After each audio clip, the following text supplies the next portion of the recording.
Hello. Welcome to DG trading academy. तो चलिए आज क्या हुआ था मार्केट में हम देखते हैं। तो शुरुआत करते हैं निफ्टी 50 चार्ट एनालिसिस से।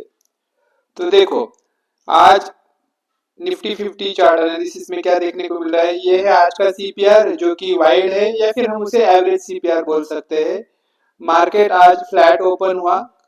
कल के ओपनिंग के सॉरी कल के क्लोजिंग के इर्द गिर्द ही आज मार्केट ओपन हुआ। ठीक है। लेकिन जैसे ही आज मार्केट ओपन हुआ उसने सीपीआर को पूरा क्रॉस करके सीपीआर के नीचे आ गया। ठीक है, यहाँ पर सीपीआर के वो नीचे आ गया। अब ये सीपीआर के नीचे आ गया मतलब अब मार्केट कहाँ आ गया। आज का सीपीआर और कल का सीपीआर इन दोनों के बीच में आ गया। तो ये हमारा बन गया क्रॉस सीपीआर सेटअप। तो क्रॉस सीपीआर सेटअप का हम क्या करते हैं। पहला बड़ा रेड कैंडल खत्म होने के बाद पहला कैंडल पर हम कोई ट्रेड नहीं लेते हैं, दूसरा वाला हम कैंडल ढूंढते हैं जिस पे हम ट्रेड ले सकते हैं। तो जैसे ही क्रॉस सीपीआर सेटअप बन गया आज का CPR as a strong resistance काम करेगा। तो जैसे ही दूसरी रेड कैंडल बनी यहाँ पर हमने एंट्री ले ली। इस रेड कैंडल पर हमने क्या ली, एंट्री ले ली। और इसी रेड कैंडल के ऊपर हमने स्टॉप लॉस रखा और हमारा टारगेट कितना था, कम से कम 2 आवर। तो देखो यहाँ से सीधा मार्केट यहाँ तक आ गया और आपको कम से कम 2 आवर इतना उसका रिवॉर्ड मिल गया। तो मैं बार बार आपको कहता हूँ देखो कुछ ही चुनिंदा स्ट्रेटेजीज पे आप काम करिए। वही स्ट्रेटेजीज बार बार मार्केट में आपको देखने को मिलेगी। वही स्ट्रेटेजी आपको क्विकली ध्यान में भी आएगी और वो सेटअप आप आराम से एग्जीक्यूट कर सकते हो और अच्छा प्रॉफिट कमा सकते हो। अब देखो ये कल का सीपीआर है, this is a wide CPR और ये वर्जिन सीपीआर है। वर्जिन सीपीआर कैसे कहते हैं, जिस सीपीआर को मार्केट ने क्रॉस नहीं किया या फिर टच नहीं किया। कल के पूरे दिन ये सीपीआर को मार्केट ने टच भी नहीं किया तो इसे हम वर्जिन सीपीआर बोलते हैं। तो वर्जिन सीपीआर अगले कुछ दिनों तो क्या करता है, एज अ स्ट्रॉन्ग रेजिस्टेंस या फिर स्ट्रॉन्ग सपोर्ट का काम करता है। तो आज हमें पहले से ही पता था, भले हमें इस कैंडल पर हमने एंट्री ले ली थी रेड कैंडल पर, लेकिन मार्केट इस वर्जिन सीपीआर को क्रॉस करके नीचे जाने के चांसेस बहुत कम है। तो हमारा जैसे ही 2 आवर इतना हमारा टारगेट हिट हुआ हमने ट्रेड को क्लोज कर दिया। और एक सेटअप यहाँ पर बन रहा था, कौन सा वाला, ये जो क्रॉस सीपीआर सेटअप था ये रेडीमेड क्रॉस सीपीआर सेटअप नहीं था, ये बना है आज। Right. Readymade cross CPR setup हम किसे बोलते हैं, जब मार्केट खुलते टाइम ही दोनों सीपीआर के बीच में, कल का सीपीआर और आज के सीपीआर के बीच में अगर मार्केट खुल रहा है तो उसे हम रेडीमेड क्रॉस सीपीआर बोलेंगे।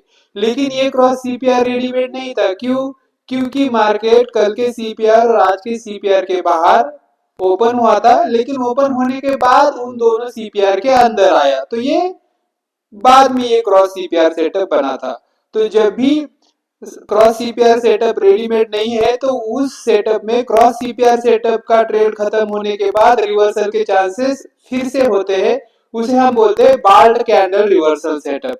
बाल्ट कैंडल रिवर्सल सेटअप मतलब ये जो 20 लाइन है ना, ये 20 लाइन जो भी हमारी ग्रीन कैंडल क्रॉस करेगी और उसका ऊपर की तरफ विक्स होता है उसे हम कहते हैं बाल्ट कैंडल।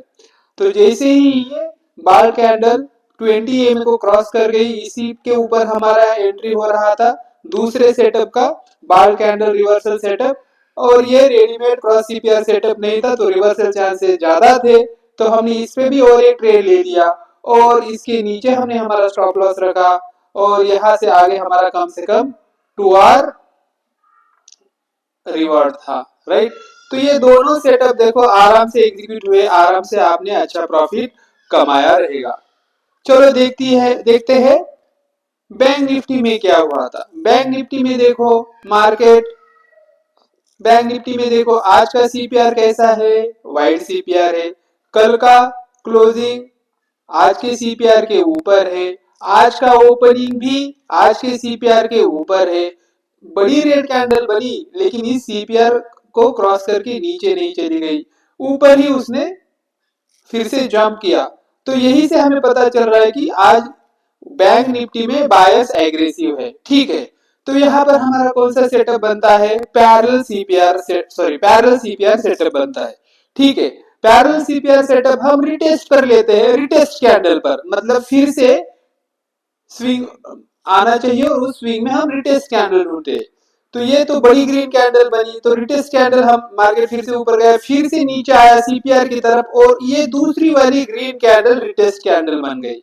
तो इस ग्रीन कैंडल पर हमने एंट्री ले ली, इसी ग्रीन कैंडल के नीचे स्टॉप लॉस रखा, और हमारा टारगेट कम से कम हमने इस कैंडल के दुगना, मतलब यहाँ पर वो टारगेट हिट हुआ, बहुत लंबा ये ट्रेड चला, तो इतना आपको रिवार्ड मिल गया।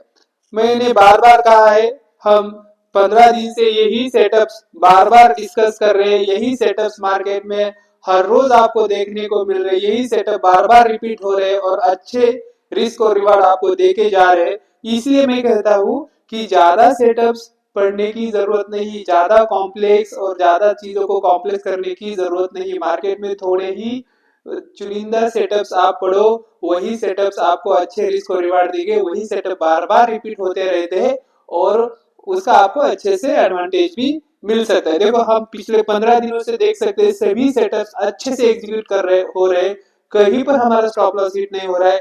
देखिए, इनका विनिंग रेट ही बहुत ज्यादा है। 15 दिनों में आप सभी ट्रेड देखो, सभी मेरे वीडियोस देखो, जो भी हमने ट्रेड आपको पढ़ा है वही ट्रेड आपको बार बार देखने को मिलेंगे। मैं क्या बोल रहा हूँ, कोई भी स्ट्रेटेजी अगर 50% भी सक्सेस हो रही है, फिर भी आप अच्छा प्रॉफिट कमा सकते हो। कोई भी स्ट्रेटेजी 100% काम नहीं करेगी मार्केट में। 50% भी किसी स्ट्रेटेजी का विन रेट अगर है, फिर भी आप अच्छे प्रॉफिटेबल ट्रेडर बन सकते हो। बहुत सारी चीजें पढ़नी है, बहुत सारे लोगों को फॉलो करना है, बहुत सारा एनालिसिस करना है, बहुत कॉम्प्लेक्स चीजें करनी है। ऐसा अगर करोगे तो आप खुद ही कंफ्यूज हो जाओगे मार्केट में कि कौन सा ट्रेड लेना है, और वो ट्रेड जब तक आपके ध्यान में आएगा तब तक वो मार्केट वो ट्रेड एग्जीक्यूट करते आगे निकल जाएगा, तो आप लेट हो जाते हो। कभी कभी फिर इस कंफ्यूजन में क्या होता है, फोमो जनरेट होता है। फोमो मतलब फियर ऑफ मिसिंग आउट। क्या आपको लगता है यार मेरे से ट्रेड मिस ना हो जाए, या फिर मैं लेट ना हो जाऊं? क्यों? क्योंकि आपने चीजों को कॉम्प्लिकेट ही इतना किया है जितना करने की जरूरत नहीं है। आसान से ये सब छोटी छोटी थोड़ी ही स्ट्रेटेजीज अप्लाई करो, और वही स्ट्रेटेजी से आप काम करोगे तो आपको अच्छा प्रॉफिट मिल सकता है। आपका कॉन्फिडेंस लेवल भी बढ़ जाता है, आपका माइंडसेट भी अच्छा बन जाता है, आप खुद को हेल्दी महसूस करोगे, कॉन्फिडेंस महसूस करोगे। लेकिन आप अगर बहुत चीजें कॉम्प्लेक्स करोगे, परेशान रहोगे, कौन सा ट्रेड ढूंढते रहोगे, अपना कहा ये क्या फलाना ढिमका, नहीं होगा भाई। बहुत सारे लोग आए, बहुत सारे लोग गए। वो जो भी ऑप्शन में ट्रेड करते हैं 95% लोग लॉसेस में होते हैं, सिर्फ 5% लोग जो होते हैं वो प्रॉफिट में होते हैं। और इन 5% लोगों का माइंडसेट मैं बताता हूँ, बहुत थोड़ी स्ट्रेटेजी, अच्छा mindset, strong risk reward, rules and regulation follow करेंगे, स्टॉप लॉस हिट हुआ एग्जिट करेंगे, मार्केट के साथ झगड़ा नहीं करेंगे, मार्केट से जो भी मिल पाएगा वो मिल लेंगे, स्टॉप लॉस हिट हुआ तो स्टॉप लॉस लेके बाहर निकलेंगे। मार्केट से झगड़ा करते बैठोगे तो जो भी आपका कैपिटल है वो भी मार्केट लेके चला जाएगा। ठीक है, तो सेंसेक्स का एनालिसिस एज यूजुअल आप लोग करोगे। आप खुद देखो सेंसेक्स में कौन सा आज पैटर्न बना था, और उस हिसाब से आपका क्या ट्रेड बन रहा था वो आप खुद ढूंढो। तो देखो, यही हमारी 10 स्ट्रेटेजीज है।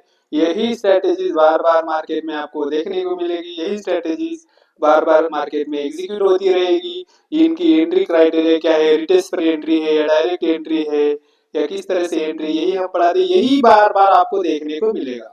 और यही आप पढ़िए, यही स्ट्रेटेजीज अप्लाई करिए और अच्छा प्रॉफिट गेन करिए।